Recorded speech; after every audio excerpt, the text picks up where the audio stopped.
अस्सलामुअलैकुम नोंथलगी पाव पुरगा लाक्चरी असै लिथौबु पाव खर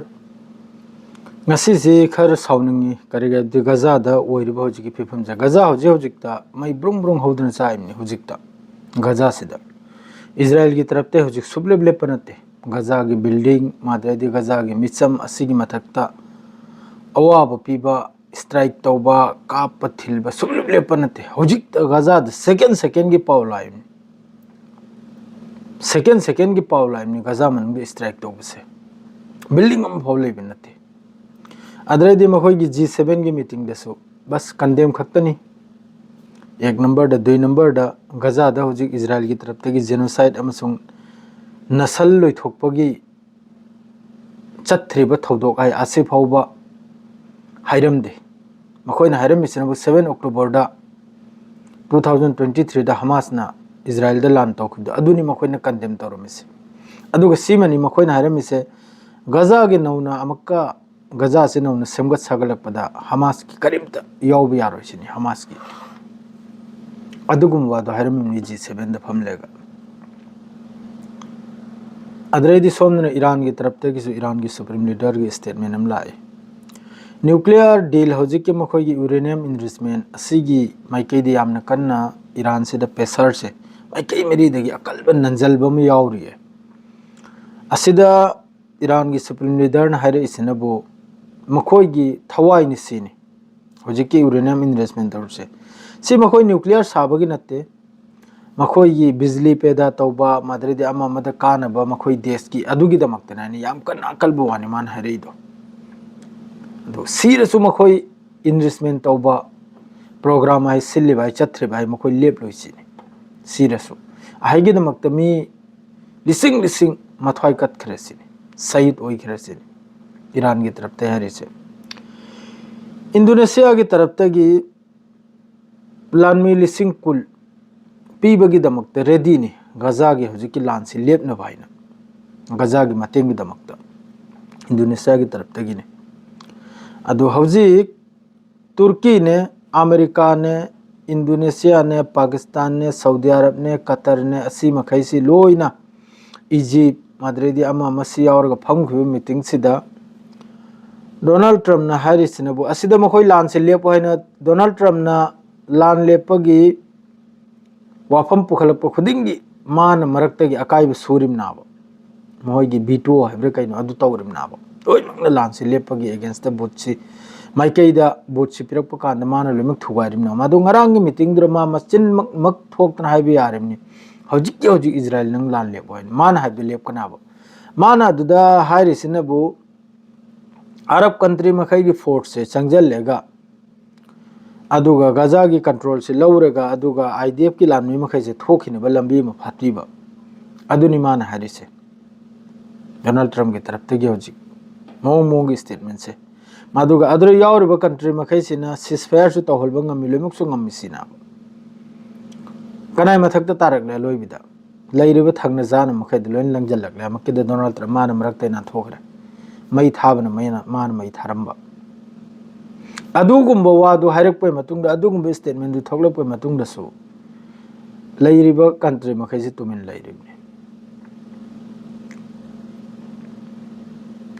माद्रेदी अमक्का होजे गजागी नाइन मतेंग लाइबे जहाज कंट्री यांखै जहाज निफु अदुई मथक्तसु इजराइल की तरफ तगी ड्रोन अटैक तौरिमने अदुगसु लोइना येंगना लैरिमने कंट्री मखैसे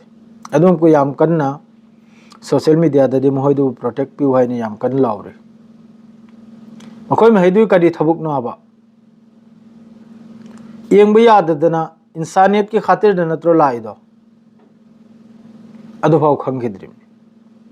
फ्रांस अमा मन लोइमंगने रिकॉग्नाइज तौखरे टू स्टेट सॉल्यूशन अमसुंग फिलिस्तीन स्टेट हाइ लोइमंगने लाउथोखरे लाउथोखिबसिदा अदुम लैराब अदुला मान लाउथोक्तन कैदौनी गजादा दिने हेंजल नुमिचुप हेंजल इमने नुमिचुपा हेंजल इमने दिने ngara गइने वीडियो में थेंगनबदि आईडीएफ की लान मेमना रिपोर्ट अमखक तारबा माना चिल्ड्रन हुमफुनि आइ हलमिसे अदुगा चाउथोखरिमनि माइ थमोइसे येंखरो फजना हारिमनि सोशल मीडिया दा मान हलमिसे गजा मनुंगदा अंगांग हुमफुने हुमफुमक टेररिस्ट ने हारिमनि अदुगा ꯌꯦꯡꯈ꯭ꯔꯣ ꯃꯌꯥꯝ ꯑꯗꯨ ꯁꯤꯗ ꯑꯔꯥꯡ ꯀꯩꯗꯧꯏ ꯁꯤꯗ ꯅꯦꯁꯅꯦꯜ ꯗꯦꯅꯤ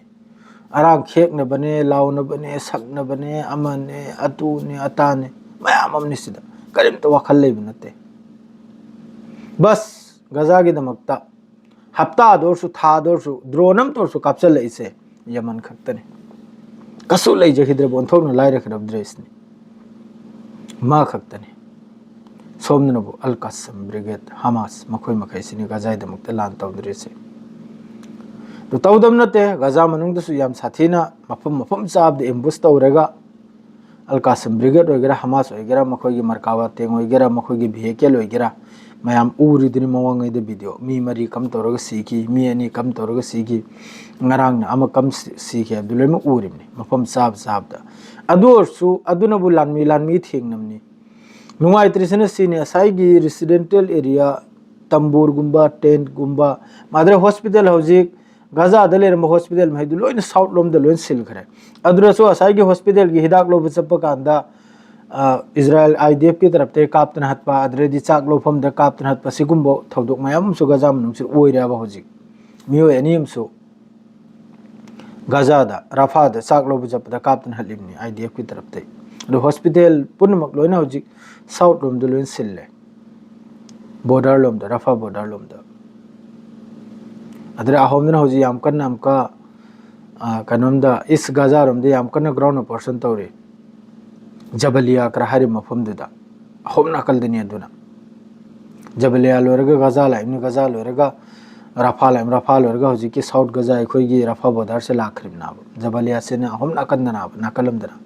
अदु याम कन्ना अदुई मफम दुसु इजराइल मवंगै धाइ खरमनि मखोइना पूरा कंट्रोल तौखराइना अदुरगे होजि अल कासिम की ब्रिगेड थोकलेगा लान तौनरे होजिकता मपुन से जुप्पा लान तौनरसु हमास पुलो जलबा ngамलोइ चही निफु मपुन से जुप्पा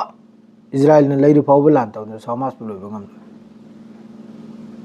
10% गजा की 10% मी सीखरे 10% क्या याम क्रमिनियो 65-60 अल जजीरा रिपोर्ट पी बाय 65,000 कम से कम आसे मखोई की रिपोर्ट नि लेबाक मनुंग द बिल्डिंग मखा द संखिबा कम से कम मी लाख मी मथक त सीखरे गजा से नुमित चुप सीरि अदु कनाना करि ngang कनाम त ngang द बस कंदे अथोबद लान लेबो अदु खक्तनी एक्शन लोबगी करमत लेते कतर की तरफ ते की कंडेमनी यामना थीने इजराइल बु तासु ताजन द नाकलम दे तारा नाकलम दे थोगल गरे नेतन्याहु न असिगुम से तौनदन गजा से लैरिबने नुंगाइते सेगना दे इसनाउसे असिनी होजिक G7 न फाउबा जेनोसाइड हाइरमद्रे कंडेम फाउ तोरमदे लान लेपुतनी हाइरमिसे एंग्रो दोड अदरेदी मोरक्को गा इंडिया गा मक्का डिफेंस की दिल में साम से तौनबी पावम सुलाय अदुनो खुचु खुलाय अमा अमा अकुबता अदुनी नसीगी पाव से सलाम अलैकुम।